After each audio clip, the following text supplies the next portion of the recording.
Yo, so what's up, YouTube? This is Marco. This isn't my normal type of video. I mainly post fitness videos, but I want to make this as quick as possible and get as enough information as I can out to you guys about Justin Fields and the Chicago Bears team as a whole, and the whole, Tyson Bagent rookie discussion going on about who should be starting at quarterback. Basically, this video is just going to go over, a lot of the negative traits that Justin Fields has, and he hasn't been able to fix since college.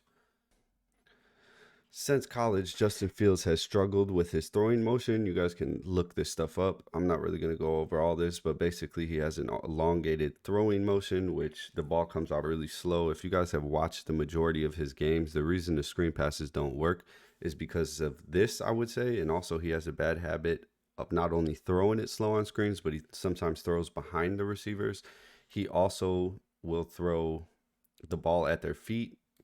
Anybody that's watched any games can can quote me on this, and you can go back and watch. Even on this throw, this was a great catch, and he got great yak after the catch, which was DJ Moore on this great touchdown. But you can also see what I mean by this, and this happens on the regular. If it's not at their feet or thrown really slow, he tends to throw it behind their back like this. He tends to throw it behind their back, as you can see in this play. See that behind his arms, he breaks away, gets a touchdown, so that ended up being great. But just that, come on, you're throwing it, behind the guy. This is the easiest play to make. I mean, I could make that play. I played in when I was like, what, 10, 11, I played quarterback on a team. I started as a quarterback. I still have an arm. Like normal quarterbacks can make this play. There's no reason to throw it behind his back, like whatever. But yeah, that's one thing he has that it says that if he can fix that, yada yada, in this article, but he hasn't been able to fix that. If you look at his throwing motion, it is the same. Another big red flag with Fields is he's taken 79 sacks with 4 seconds or more to throw. That is pretty alarming. And you can say that it's the line, but you can only say that for so long. And quarterback pressure is defined as a pass rush play where the rusher affects the quarterback before the pass is thrown. A pass rush becomes a pressure when pressure probability exceeds 75%. So basically, if he's back there, which Fields has a bad thing of doing, is holding the ball too long and not letting it rip. It's like he's not trusting his eyes. He can't anticipate throws. There's a bunch of evidence and stats to back what I'm saying. Just do a quick Google search if you don't believe me. So basically, if any quarterback is sitting back there, scrambles, and just holding the ball too long, which he does, and it's not thrown, that counts as a pressure. So I know somebody on Twitter tried to argue with me and say he was pressured 53% times, I believe, against the Green Bay Packers in game 1. That's because I was literally there in person at the game, and he was not letting the ball go. There's numerous other videos like this one also, where Fields just, it's bad when your number one wide receiver is like clapping his hands and waving his arms to try to get you to see that he's open. And this is multiple times. This is just from one game. I've seen them pan it over to Moore 2 or 3 times, and that doesn't even show, the whole picture of it. Because I bet you if they had the camera on Moore each play, and they showed him waving his arms, it's a lot more than 2, 3, 4 times. It's probably happening all the time, and he just can't see the field. It's just a problem. Like this should not be happening like year 2 or 3, like like Moore is clearly upset with not getting the ball there, and he just runs himself right into pressure. There's other video evidence of this too, so let me get rid of this. This is hopefully this guy doesn't mind me using his video, but if you guys want to take a listen and see how Fields just avoids running up into a clean pocket and just runs right into pressure, you guys check this out.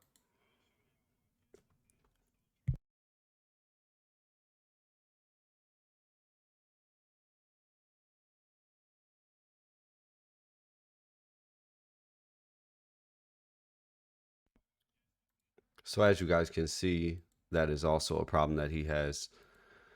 And yeah, I mean, you guys can't blame coaching, but it eventually comes down to the quarterback himself. You can if every quarterback was great, then come I should reword that. If every quarterback was good from him coming out of college, if he looked really good in college, we'd have a ton of elite quarterbacks, which we don't. There's only a number very few that there's like elite to really good quarterbacks in the NFL right now, and probably all time. There's been some here and there, but you can't really, it's bad when a quarterback's on year 3, going to be year 4 next year, and you're still showing his college tapes. This isn't college anymore. You're playing with the elites of the elites. Like, these are top guys. They're faster, stronger than anyone in college. And another thing is, I don't know for sure, but I'm almost positive what I did hear about him from college is he had some of the like top receivers. There were a lot of them were first round picks, and he had a lot of time back there too with a really good offensive line. I can almost believe the wide receiver thing. I don't know about the line thing because I didn't do enough research on that, but it probably is true. Probably had a lot more time to throw, but like I stated already, this is the NFL. These guys are top of the top guys. So college, you kind of, you take that with a grain of salt. The guy has to develop. Now, whether that's on the coaching, we've been through a whole new coach, GM. We got Kevin Warren now and all these new guys. I don't see them firing everyone, especially with how the offense and the defense played last game. It looks a lot better with Eberflus coaching the defense, calling the plays, I should say, with the D. So I don't see giving him a whole new, coaching staff on year 4. I mean, we gave him 2 new coaching staffs. He just doesn't have it in him. Like, that's the only way I can look at things. Another thing he does really bad is right here, and I'm not trying to bag on him. I'm just being realistic. I really believed in this kid. I thought he was going to be our franchise quarterback, but I just don't see it. Like, this is a problem that I noticed. Like, before I even seen this video, I knew it before reading it. His drop back is really slow. Like, if you watch his drop back compared to Tua's, like, just look how slow he is. And there's a ton of videos you can find with how slow he is. Like, his drop back is just terrible. Fumbles, see that fumble? That's another big thing with him. Let's see, he has 32 fumbles in his career. And if you look at the games played, he played 31 games. I think he's 6-27 or something, I believe, or 7-27. Does it show here? Yeah, well, whatever. Basically, that's about a fumble a game. That is uncalled for by a quarterback. That is really bad. You should not be fumbling the ball 1 time a game. And you guys can blame the old line and blame the defense and whatever else you guys want to blame, but the facts come down to the facts. That the why do you think that the defense played so much better with Bagent playing? It's time of possession. If you look at the time of possession, I believe the Bears controlled the ball the whole game, 35 to, I believe, 25 time of possession, something like that. Don't quote me on that. When your quarterback just keeps going 3 and out, which Fields is currently, I believe, 40% completion rating on third down conversions, which I believe it'd be worse than that. I'm surprised that it even is that. Bagent was 70% on third down conversions. So right there, you're keeping your defense fresh. You're keeping them off the field. When you hold the lead like we did in that game, the whole game, that forces the other team to also put the ball in the air. Now, I know the Raiders defense isn't great, but I also know they're not that bad. They have what's his name, Crosby, and they have a solid defense, I would believe. I mean, they're 3-3. I wouldn't say they're at the bottom. They may be, 15 to 20th. Fields also beat up on Washington, who just lost to the Jets, and people were like praising their defensive line and saying like, he improved. But after that, he definitely regressed back to the old Fields. If you look at this, he has, in that game, he had 58 yards, 1 interception. I forgot he even threw an interception, no touchdowns. And then people want to bag on Bagent, a cold arm rookie, never came and started in a game. He never practiced with the starters. He just came in this game. He took 4 sacks on 18 pressures, probably from him holding the ball too long. He only took 1 on 10. In the last game, also, he only had 1 sack. His quarterback rating was good, and also his throw. I believe this is the throwing rating, 97.2. I wonder how many games it took Fields to get that, this high of a throwing rating, a 97.2. It probably took him forever. And maybe just this season he might have gotten that. I remember these numbers always being super low for Fields. So to sit there and bag on him for having that 1 fumble and interception that he had, I would take that with a grain of salt, because look what he came back after he did practice with the starters and did.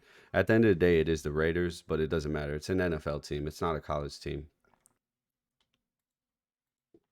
And people are already making excuses about how the next Bears game is going to be against the Chargers and saying, they're 32nd in pass coverage and this and that. At the end of the day, it's an NFL team.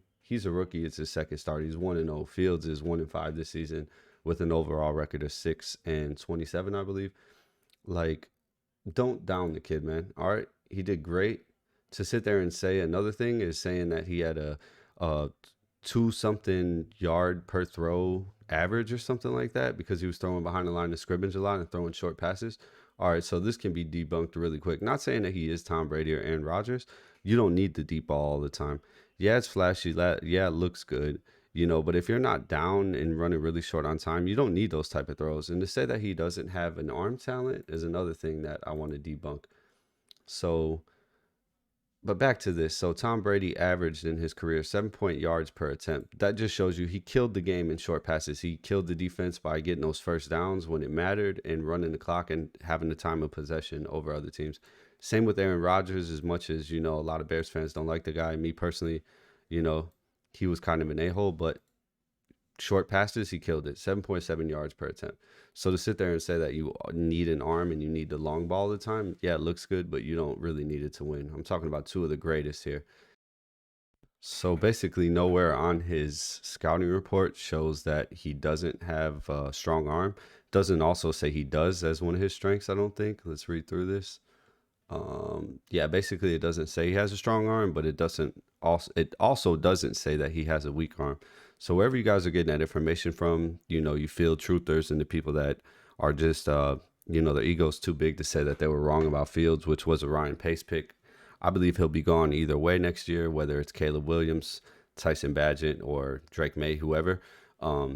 Yeah, basically let me know where that says, because I don't see anywhere here that says that he has a weak arm. So you guys are probably basing that off the one Vikings throw, where he came in the game, not even ever practiced with the starters, barely got any reps in practice, and first career start. If you want to count that as a start, I don't personally, because he came in the game with Fields having 58 yards, one interception, and no touchdowns, and the defense held the Vikings. So to say that it's all the defense's fault is just not true. Now, let's take a look at Justin Fields' strengths and weaknesses. You guys, I'm sure most of you guys have already seen all of this. Now, if you look at his weaknesses, it's a lot of things that he still struggles with. Needs to improve pocket mobility for clean launch points, below average feel for edge pressures, running himself into pressure points, which is basically what he does every game. Field vision is average in face of blitz. So now teams have figured him out. Last year, he rushed for 1,000 yards. That's not happening this year. They run a quarterback spy. They run zone. They run a zone blitz. And he just can't see the field. I mean, a fact is a fact. It's just you're in year 3, Other guys, Hurts, Allen, whoever you guys want to talk about, he doesn't have a terrible team anymore. Fields doesn't have that bad of a team. They have a solid team. Defense played good against the Vikings. He regressed back to his old self. You can't keep using the team excuse to defend Fields anymore. It is what it is.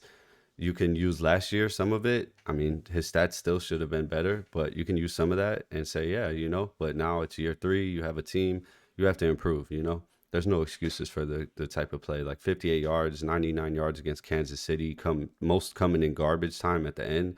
Like what? If he didn't get the garbage time at the end when they're playing prevent, what does he have, 50, 60 yards against Kansas City? Like, that's uncalled for.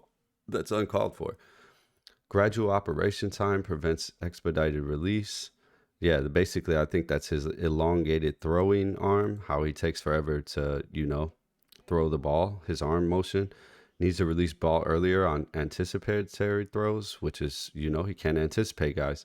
If you look at Badger in his first game, he is, throwing the ball where the guys are going to be or where they should be sometimes on certain plays. I think he almost played a perfect game. I mean, 21-29 or whatever. And yeah, he took what the defense gave him. To downplay that as a rookie in his first start is like crazy to me that Bears fans are doing that. That's what makes me think we have a lot more Justin Fields fans than actual Bears fans. He might not be the next Tom Brady or Rodgers or Drew Brees, but what do we know? We haven't seen enough from the kid yet. We don't know anything.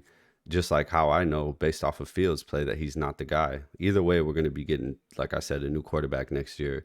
But best case scenario, Tyson Bagent works out because then we can trade down. We can get that receiver, MJH or MHJ, whatever his name is. We can get the guys we need to place around him. That would be the best case scenario. Worst case scenario, Fields doesn't work out. We have a good, solid backup quarterback, and we draft a new quarterback, and hopefully it works out. But if you just look at all these things, basically, he, he hasn't improved on any of these things, and it's year 4. Stagnant eyes invite coverage for the passing party. He stares down receivers. If Moore's not making those crazy plays, his stats don't. Those 2 games that he did great, those, it's over with. He's double covered or can't get open. Forces receivers to slow down for deep throws. I've seen this numerous times in the NFL too. He doesn't throw it ahead of them. He's throwing it to where they have to stop and make a catch. Pet spin move his runner got him clocked against Clemson. Whatever. Take that with however you want to take that. But yeah, so let's take a look at how he spreads the ball out, Justin Fields. So I'd say his best game of his career by far against the Washington Commanders. DJ Moore had 8 receptions, 230 yards. A lot of those yards coming after the catch, which, hey, it's not Fields' fault that he got the yards after the catch. It was great. Moore made plays. But if you cut that in half, you cut this number in half about, he's not going to be able to get all those yards after the catch. Washington safeties and DBs were making a ton of mistakes going for the ball and instead of going for a tackle, which in that regard got Moore to have a ton of yards after catch and the touchdowns. He's a great player. I'm not taking anything from him. Now, let's take a look at how he spreads the ball out, because DJ Moore is not, realistically, he's not going to be able to get 230 yards every game. Look at what happened to him with the Vikings. Fields threw for 58 yards. I think Bagent might have actually thrown to DJ Moore for more yards than Fields did against the Vikings in less time, because Fields, I believe, got injured early in the third quarter, so he had more time than Bagent and still 1 touchdown, 58 yards. Bagent had better stats. There's no debate in that. Cole Kmet 5 for 42, Tunyon 10. Now let's take a look at my boy Bagent. I keep getting his name wrong, Bagent. Let's take a look at Bagent, how he spread this ball around. He had 8 receptions to DJ Moore also for only 58 yards, 6.8 average. Darnell Mooney 4, Foreman 3. I like the bond that he's building with Scott. He had 2 receptions for 19 yards, but you can tell they're really clicking. He was hitting him in the Vikings game too, and I haven't seen Fields spread the ball out like this ever. I don't think one career game. I don't know if you guys can find one to, put it in the comments if you guys can. Mercedes Lewis, which I don't think even had a reception this year at all. Maybe he did, but that was great to get him in the red zone and really close to the end zone. Evans, blasting game, even Vellis. Come on, like 1, 2, 3, 4, 5, 6, 7, 8. 8 receivers he hit. Like, it's not even close. I just want to finish this off to show you guys that bad quarterbacks can have good games. Remember Trubisky against the Buccaneers in 2018? He had 354 yards and 6 touchdowns to 5 different receivers as the Bears torched the Tampa Bay Bucks.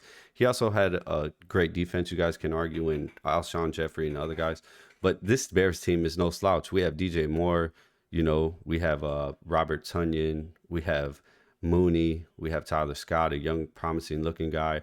We have a solid team. Who else? We have a solid team. We have a really strong running game. So to just keep making excuses for Fields, it's clear who is more of a Justin Fields fan than a Bears fan at this point, because numbers don't lie, stats don't lie. Trubisky ended up, I think, having a career of 29 and 22 win-loss record with us.